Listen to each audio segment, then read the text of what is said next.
با هم اومده شیم بریم دیت با دختر بکن حرفه‌ای، یه درس حسابی میخوام بهش بدم.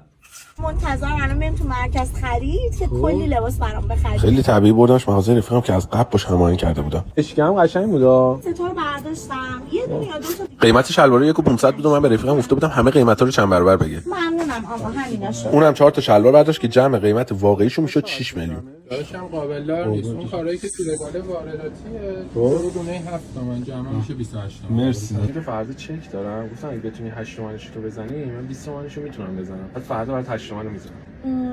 باشه میدم ولی فردا حتما بهم من اوکی فردا برات میزنم. 8 تومن بقیه‌شو از این بکشید دیگه. حالا اینجوری پول لباساشو خودش داد، با 2 تومن بقیه پولش هم آوردم یه شام حسابی بهش دادم. خیلی عزیزم بابت امشب ممنون. قربونت. بابت شام امشبم مرسی ازت. خودت حساب کردی چرا تشکر می‌کنی؟ آقا من برگشتم و این خانم حالا نمیفهمه چه بلایی سرش اومده. انقدر ویدیو شیر و اد استوری کنید تا به دستش برسه. فالوورتون رو خیلی ترفنده رو قرار یاد بگیرید.